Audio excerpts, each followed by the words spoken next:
the great equalizer now is that anyone can do it. Anyone can tell their own story. The barrier is literally just, are you good enough?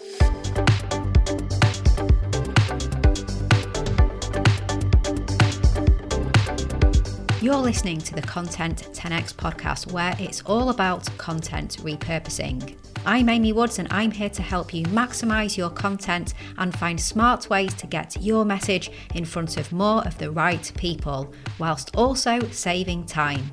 Let's get started.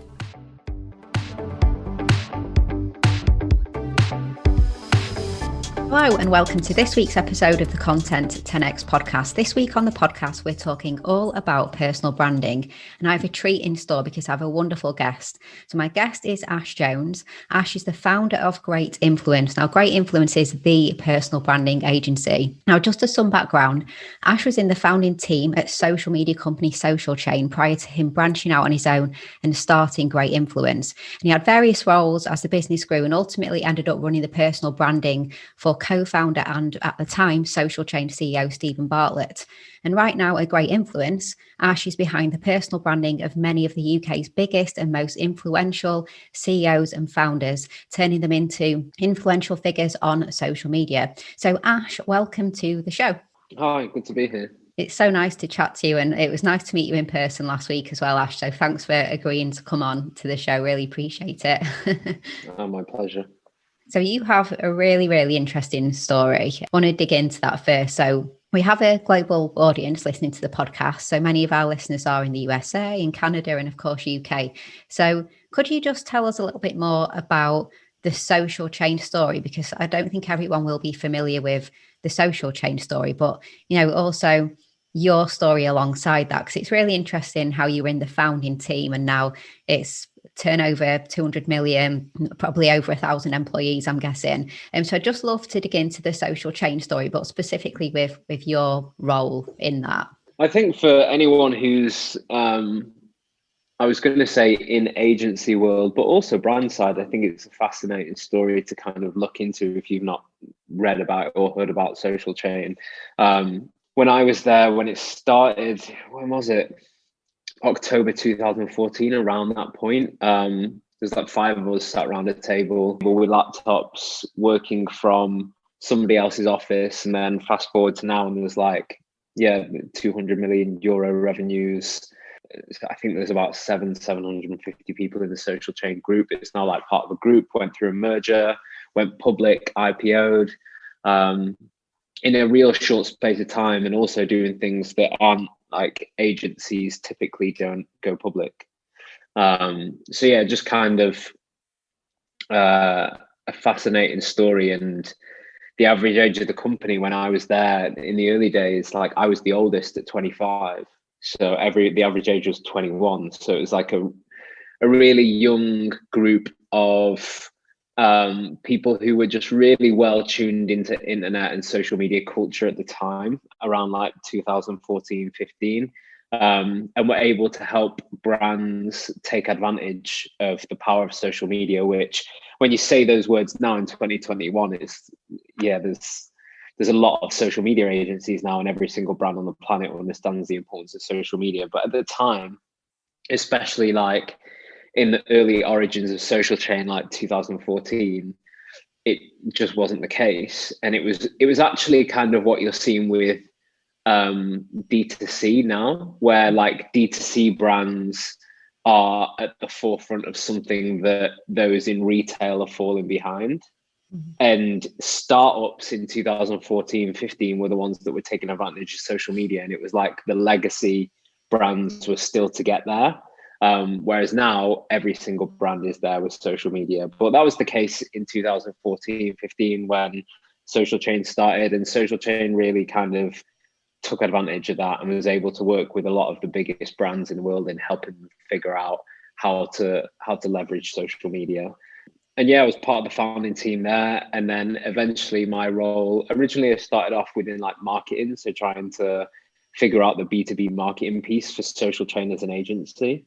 And then I moved into helping the CEO, Stephen Bartlett, build his personal brand.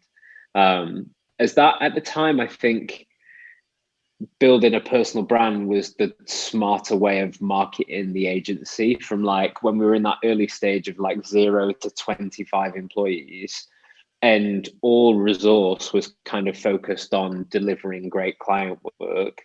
We didn't really have the patience, time, resource needed to be able to build a really good marketing team for social chain. That came a bit later down the line. So it's more efficient to actually use the people within the business. That's typically how most small agencies get their work, is like through the founder, through their network, or through word of mouth and that kind of thing. So we just learned into that, and it went incredibly well. And kind of like social chain, it just kind of had a rocket up it in terms of a personal brand build. And Steve kind of went from like, I think he maybe had like 5K on Instagram. He didn't have a Facebook page. He didn't have a LinkedIn. He didn't have a YouTube. And now those channels are like, he's got like 1.2 million on Instagram. He's got 50K on YouTube. His podcast is the #1 business podcast in Europe. I think he's got like 150 to 200,000 on LinkedIn, 1 million on Facebook. So yeah, it was like a really educational experience of seeing the inside of a business being built, an agency. But then my role within it was like, how do you build a business influencer essentially on social media? And then in turn, that's kind of what Great Influence spun out of, is like a recognition that business owners, founders, CEOs, high net worth, VCs, investors are all now starting to understand that their social media channels, their presence online, their reputation, their public profile is a really important piece in them being able to drive opportunity for whatever they're doing, whether that's building a business or trying to find deal flow, if you're talking about investors and VCs and this kind of thing. I think that's becoming, like social media was to big brands for social chain in 2015, I think it's now becoming really apparent to the majority of business owners, founders, CEOs, VCs, investors, about the importance of having influence online via their own social channels. Yeah, and I think corporate social media strategies would typically focus on corporate channels, wouldn't they? And that's the traditional route, and people would ignore the voice of the leaders on social media. But that is really changing, and as you said, you led the way in changing that at Social Chain, bringing the voice of the CEO as well as the corporate channels, but more of a focus on that. Clearly, by setting up Great Influence, you've seen that this is changing, though, that social media strategies are now realizing that the leaders need to have a voice. A question that I had for you, so you've got globally renowned CEOs like Elon Musk and Richard Branson that have got really, really strong personal brands, and they were really early adopters. And then you've got the likes of Gary Vaynerchuk, who flies the flag for entrepreneurs, of all shapes and sizes, not necessarily corporate CEOs, but he's saying to create content and develop a brand, even when you're just starting out. And then, Stephen as well. And some people would say, well, it's all well and good, but they have the means, they have a budget, in the case of Gary and Stephen, like an entourage following them, helping to create content. So how does it look for people who don't necessarily have those means and the team? And what would you say to that?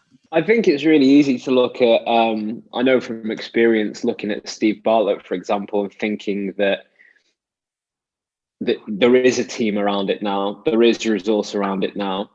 Looking at Gary Vaynerchuk and being like, I think last I heard, there was about 25 people in his team. But I think both of them, I don't know exactly for Gary, but I'm pretty sure this will have been the case, and definitely was for Steve. It started just from like no resource. And then because it worked, it was then scalable. So when we started with Steve's doing that, it was a case of we'd come into the office at midnight after everyone had left. So we weren't on like company time or anything like that. We came into the office at midnight. We decided to shoot a bunch of videos. We'd do that until 4 a.m. And then we'd put those videos on Facebook.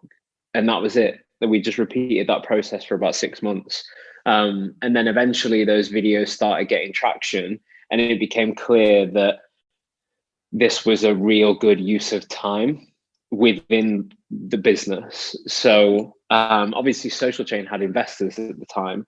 So we almost had to like convince them it was a good idea, which we did away from Social Chain time, if that makes sense, by doing it in the early hours of the morning. And from there it worked. And then the commercial benefit of it became really, really clear. And that's when we had a case to be like, right, okay, I'll do this full time. That will be my job. And then from there, somebody else came in, and then somebody else came in, and eventually there's like a small team around it.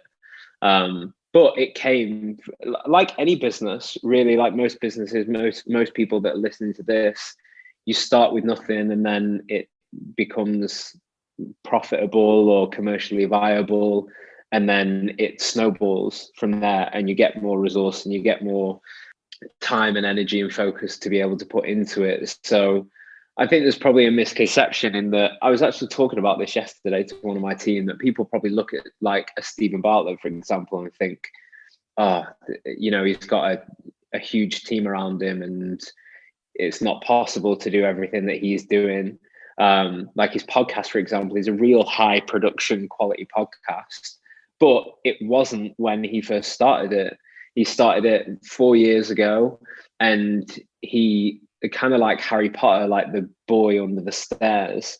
He'd go under the stairs into this little wardrobe or something, this tiny little room in his apartment where it was quiet. And he used to say on the podcast, he had like I think it was like an £80 mic that would plug into his phone. And he'd just sit there at like 2 a.m. in his boxers speaking into the phone. And that was the podcast. But then he put that out and people liked it, and it got more listeners and it became more viable. And then they started to take the production up. They took him out of the cupboard, put some pants on him. And it all scaled up from there. But you don't need like big resource. And I think that's the good thing about it. Previously, if you're talking about building a public profile or managing your reputation, before social media, there was gatekeepers to doing that. So you'd have to work with a PR team or a PR agency, or you'd have to get a book deal, or you'd have to be on TV, or you'd have to get on radio.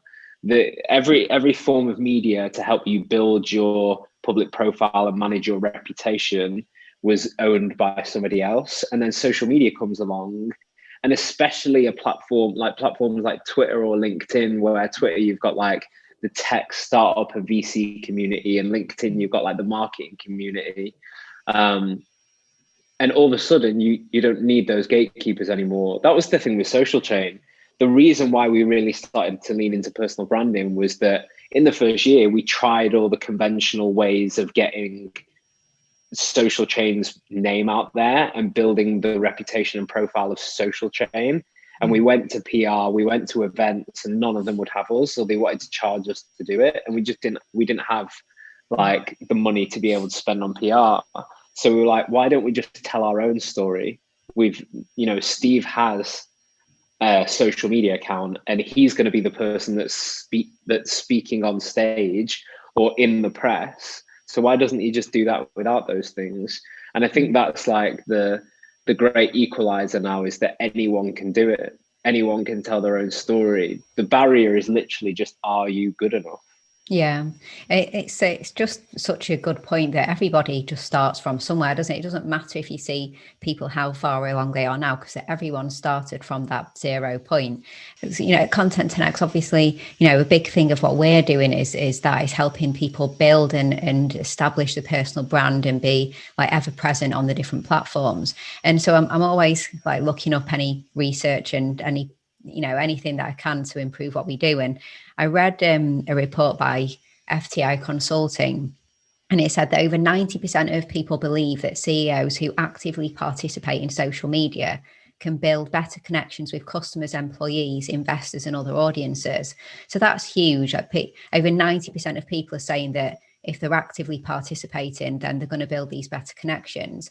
So why do you think that people prefer to hear from the leader versus the company? Is it the more informal and personal nature of the post that people tend to prefer and connect with and engage with? I think typically, like historically, a CEO is somebody that you don't know about.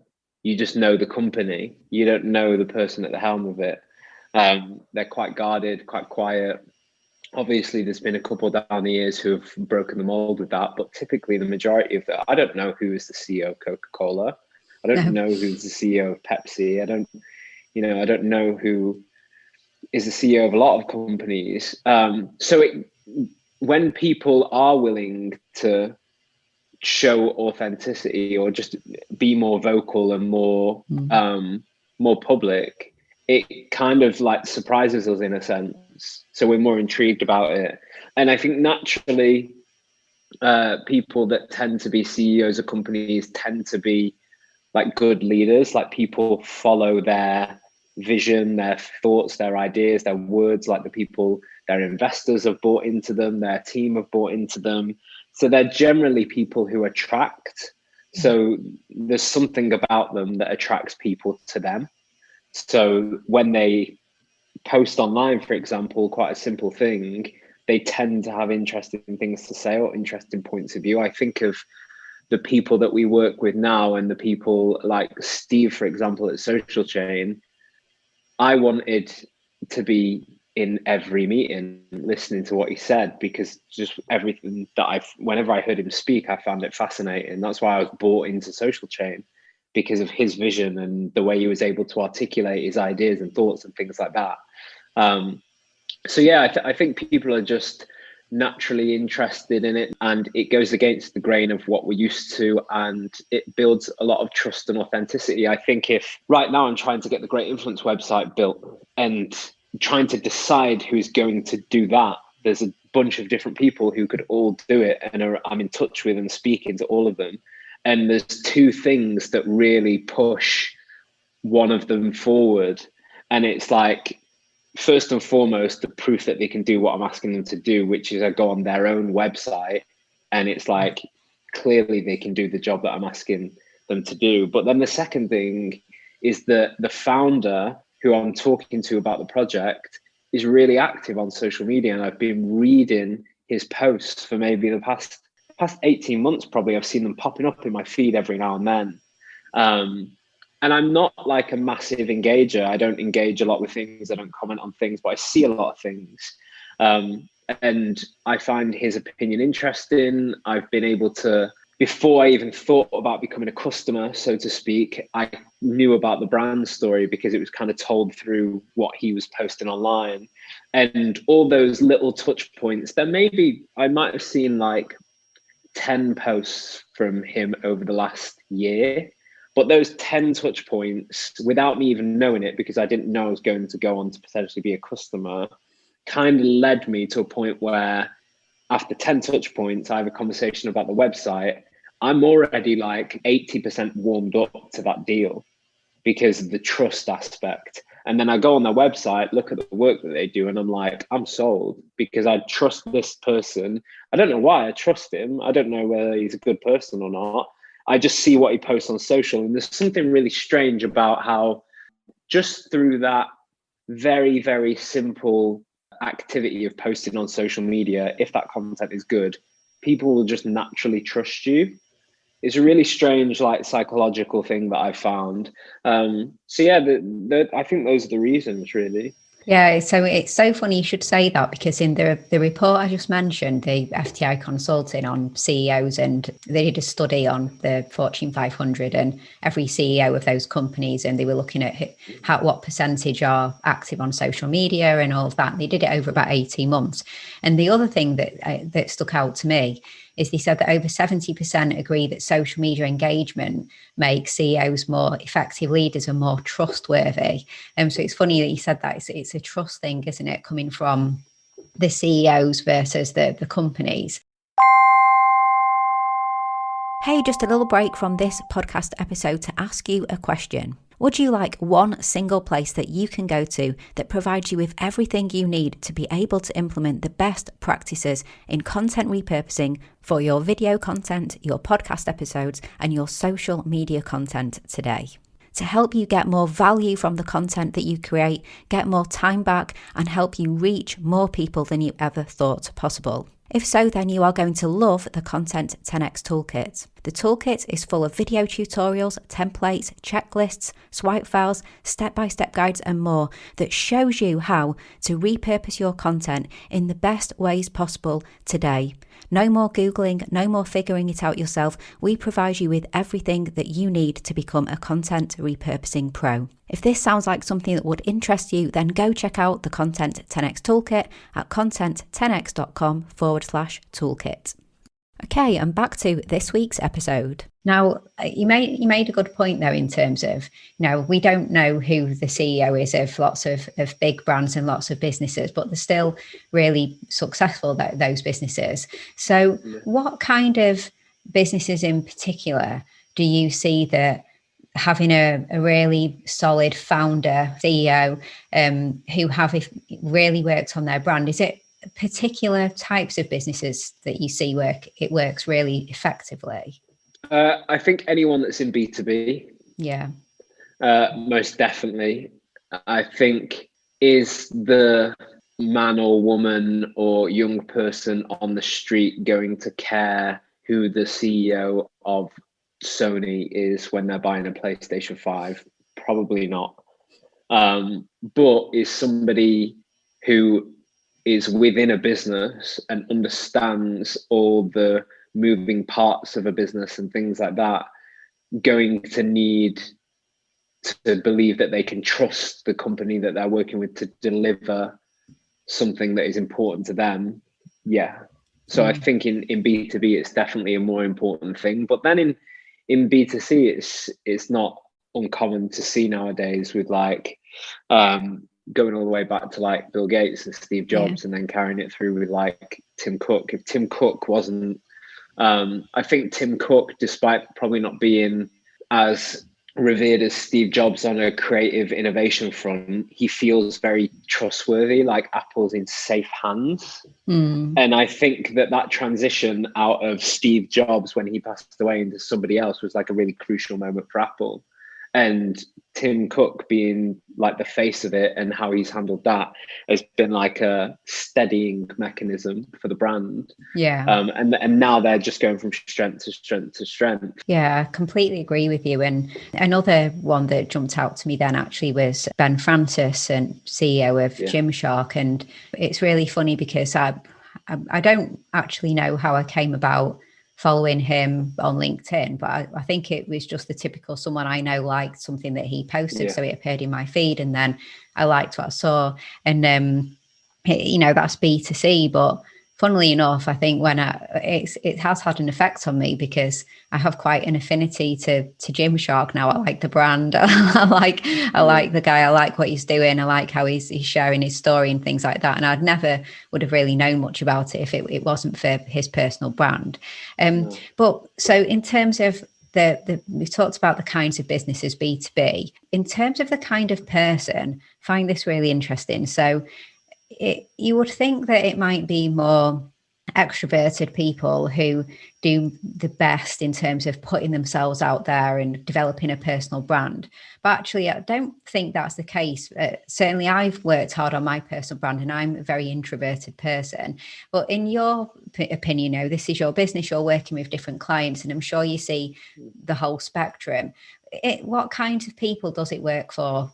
I think firstly, Ben Francis is an incredible example. I'd say right now, what he's doing with his personal brand and how he's telling the story of Gymshark and giving people a behind the scenes look at a company of that size is nobody's doing anything like that. It's incredibly innovative. And if I had to pick one example of somebody who within a large business that is nailing personal branding or even just storytelling through people within a business, it's Ben Francis. And he's somebody as well that recently you see that he's been speaking a lot more about how the challenge for him now is things like public speaking, and I think he's typically an introvert, or he seems it anyway. And you've kind of, in his content, you've gone on the journey of him initially not being comfortable with that, but being very honest about the fact that he's not comfortable with doing those things, and then understanding that they're a challenge that he would actually like to take on.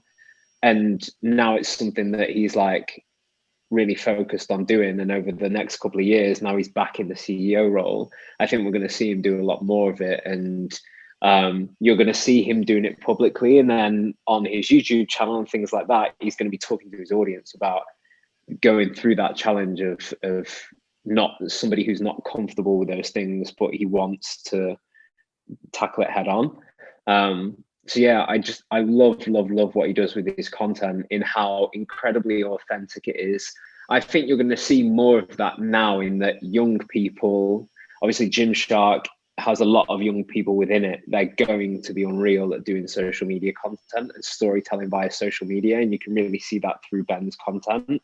And you're gonna see that more and more now. I think of the clients that we work with, and it's the young ones who get social media that are like 10 steps ahead in terms of thinking when it comes to personal brand. So it's a competitive advantage right now for like young founders, but in 10 years, all the founders that are going to be 35, 40, 45 are going to inherently understand social media and how to leverage it and how to storytell. And I think that's when you're really going to see like an explosion of businesses where the CEO is like a leading voice and really, really understands how to do personal brands, not just tick a box with it.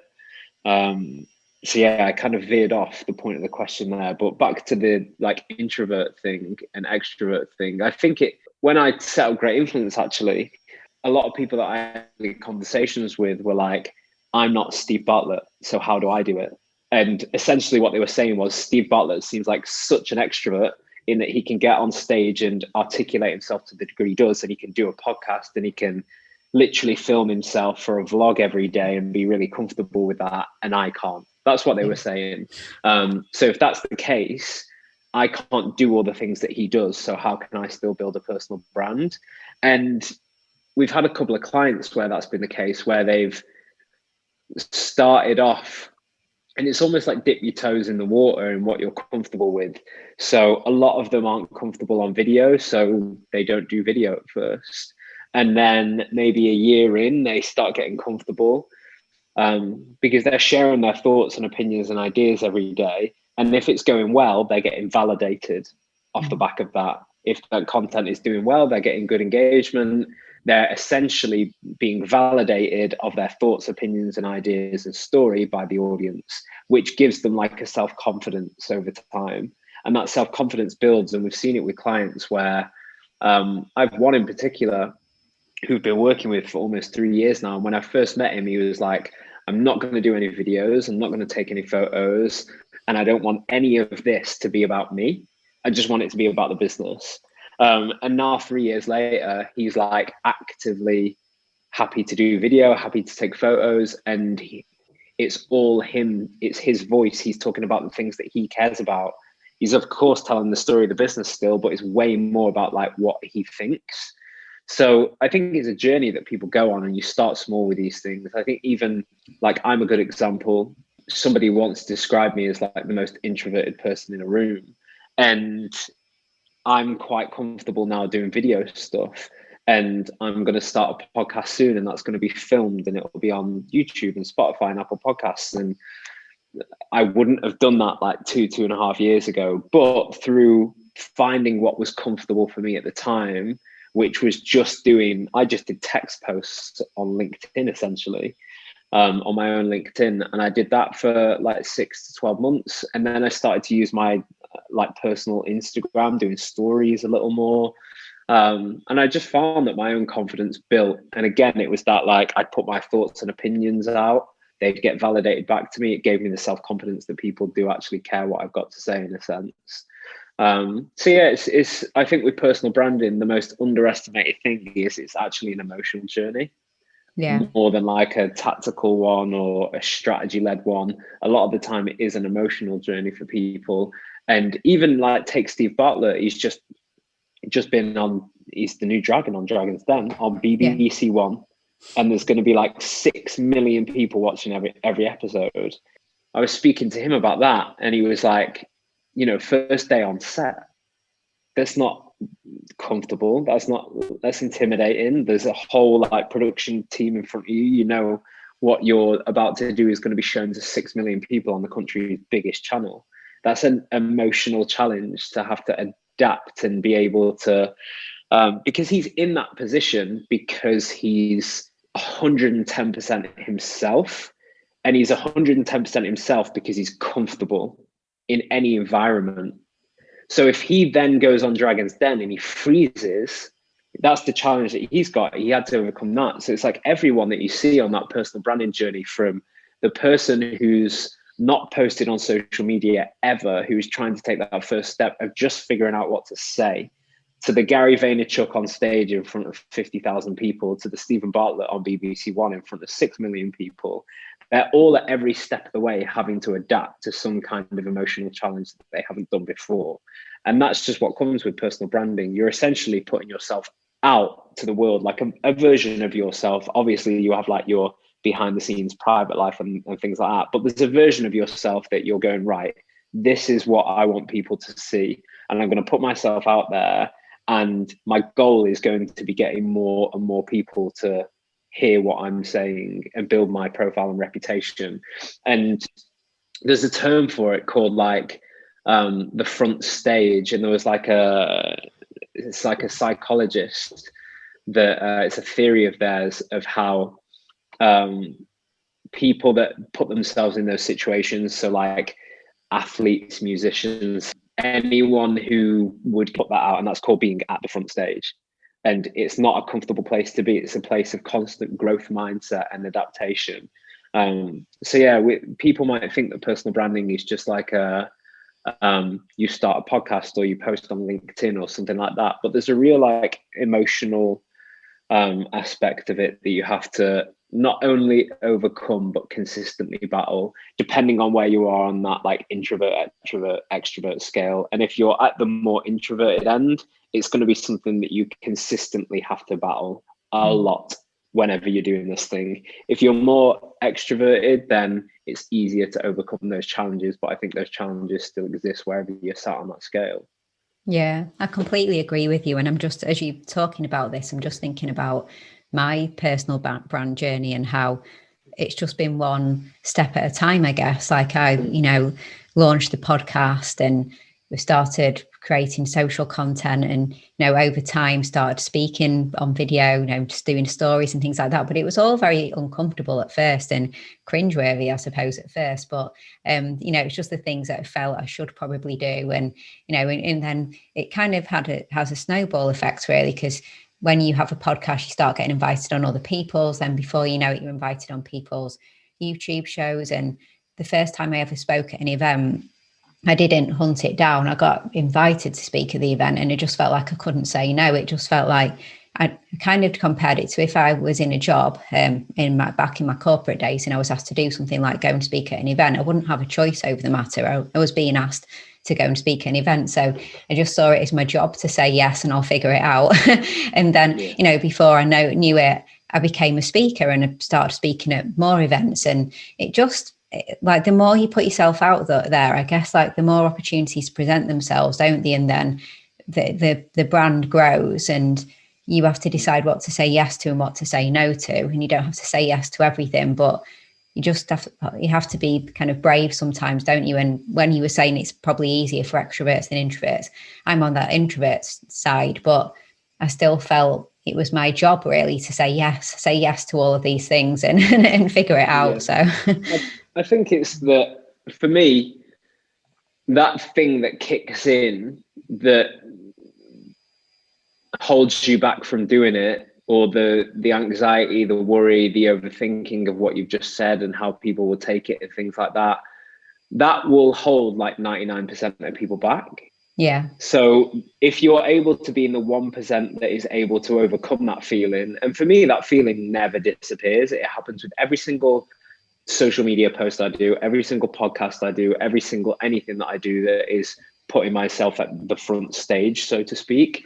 But I know if I'm able to overcome the not wanting to do it, or the anxiety that holds me back or anything like that, I'm then in the 1% of people who overcome it, which is then it becomes like an arbitrage opportunity, because 99% of people won't get that far.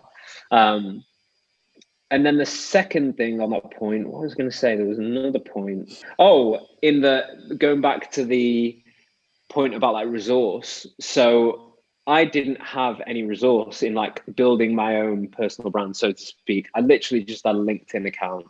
And I posted on LinkedIn, didn't do any video or anything like that because I wasn't too comfortable with it. So I just posted on LinkedIn. And then now I wanted to start a podcast, and then I went out and got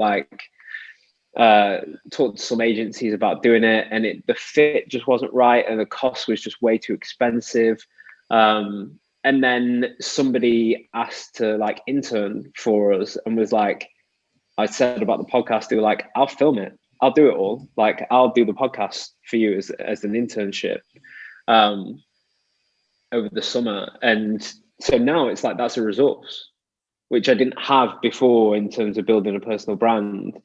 So now it's like, it's not just me now, there'll be somebody else helping me do it. And then if that podcast goes really well, then maybe there'll be, things compound, and all of a sudden you've got resource to help you do it. Because this person that's helping me believes that it's going to present them with a great opportunity if they help doing it. For you, when you work with your clients, is LinkedIn the main platform that you focus on, or do you focus on the other platforms as well? No, any social platform. It's not so much, the focus really isn't like the social media platform or the engagement or the numbers or anything like that. It comes down to figuring out, like I say, that aspect of that theory of the front stage, like defining what part of yourself is important to put out to an audience is the most important part of it. We spend a lot of time ongoing with clients, consistently trying to narrow into what they can own, like their positioning, like who can they come across as, who can they stand out as memorable as the competition and the amount of people that are trying to build a personal brand is so heavy. Like everyone's trying to do it now. So the way that it's done well is by being like really, really authentically you, and carving out a niche and a positioning in people's minds and a perception that is just unique to that person, and really clear. And that's the thing that we really focus on. The social media platforms and the engagement and the content and everything else comes as a result of us figuring out that foundational piece. Yeah. And that's the important thing with it. I think with personal branding right now, there's like a thing where if you look on Twitter, there's a certain type of content that you can do to build engagement. And on LinkedIn, there's a certain type of content you can do to build engagement. But if you're just doing that to build engagement, then it could be anyone. It could be from anyone's profile. The profile doesn't matter. It's the type of content. So you're not actually building a personal brand. You're not actually building something that people offline will recognize you and have a perception of who you are and what you care about. So it's way less for us about like once we've decided all that and really figured it out, then it's like, where does this best live? But knowing what we know about the social platforms, what's the right approach for this person? And yeah, it's the thing that I'll never say that the social media side is the focus of it, because I think fundamentally you can get lost in like the numbers and trying to engineer getting like millions of views for people. Like some of our clients get millions and millions of views every month. And the thing that we always have to do is always making sure that those millions of views are the right millions of views, because they could very, very easily be the wrong, useless millions of views. You can post a picture of a cat on LinkedIn and get 500,000 views on an off chance kind of thing. But those 500,000 views are useless. So yeah, it's more about trying to understand who that person is that we're working with and ensuring that everything that they do online reflects that persona. Yeah. So do you find sometimes that clients are a little bit scared of putting themselves forward and have like a fear and maybe hold themselves back a bit when you are trying to dig deep and work out what angle to go out with them and their brand? Yeah, definitely, which can be like several reasons for that. They're just not, they're at the start of the process and they'll get there further down the line. It's a confidence thing, or it's a stakeholder thing. They're concerned internally, or they're concerned externally about the perception of what they might be saying. I think there's a number of different reasons. And the most important thing is that they're comfortable with what they're doing. And we try to act as like, first and foremost, the word no is the most important, because the majority of the time, the people that we work with in the roles that they're in, they're surrounded by a lot of people who might just say that's a great idea. Whereas it's our job to understand them first and foremost, and then on the audiences as well, and understand the sweet spot of what's right for them to say and what's not right for them to say, and be really firm in making that recommendation. And then just being like, I feel like we're a bit of a therapist or coach for them, where we create a good environment to help them be able to be comfortable in expressing their thoughts, ideas, and opinions, and honest truths and things like that. And then we do that in like working with great influencers, like a safe space. And then afterwards, we decide what goes out to the world and what doesn't. So yeah, it's a bit of a process, so to speak. People, with kind of whole cancel culture and things like that at the moment as well, are some people worried that if they take it the wrong way or go too far down a certain route, that they could get cancelled, and again, just kind of worry a little bit about how much of themselves they put out there just because of that side of things. Yeah, again, it's like we provide like the devil on the shoulder of being like, is it okay for you to say this? There's been instances before where I don't know, they've been talking, like CEOs or founders or leaders within businesses that are talking about something that has happened within like workplace culture, and they're like, oh, I want to talk about this. And our first line of thinking is like, is there any way that somebody who maybe like used to work for you or works for you now could come in the comments and like essentially out you for being the opposite of what you're talking about, kind of thing, if that makes sense. So it's like how I'd imagine PR's kind of work as well is like ensuring reputation management and ensuring that everything that they say is not going to come back to haunt them, so to speak. Yeah, makes sense. Yeah, you got to be careful. But before we finish up, Ash, I just wanted to ask you. So you already mentioned this when you said that when you started the business, you was just your LinkedIn account. It was time to work on your personal brand, and you've done such a phenomenal job working on personal brands of other people. I guess then the table turns and it's right. Let's work on me. You said that you're working on the podcast, going to be launching that. Tell us a little bit more about that. So what's the podcast going to be about, and when are you launching that? I'm not sure when I'm launching it. It's going to be called The Front Stage. Brilliant. Which is based on that theory. And essentially, it's going to be a conversation with people that I think have done an unbelievable job of building a personal brand that you'd be fascinated about hearing their thoughts on it. And a lot of the truth of building a personal brand and the opportunity of building a personal brand is probably the most important thing that I'll be trying to get across within it.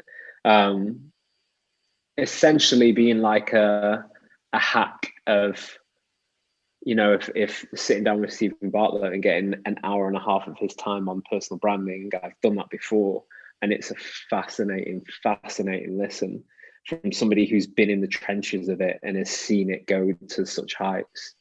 and the dangers and pitfalls and the things that you need to avoid and the things that you really need to lean into and what really matters when it comes to building personal brand. Because I think personal brand is one of those things that people often are attracted to the wrong thing. They're attracted to the shiny things, and just trying to ground people in the right foundational approaches and things like that. That's the thinking behind it at the minute. So hopefully I'll get it started in the next couple of months, maybe like Q4 it'll launch, I hope. But we'll see. Yeah, these things often take longer than we think, don't they? But yeah, no, it sounds awesome. I mean, it sounds great. It's been fantastic chatting to you today and just finding out more about your story and about, you know, your thoughts on personal branding. And you've made some excellent points. I'm sure everybody listening has been getting lots of great takeaways from this.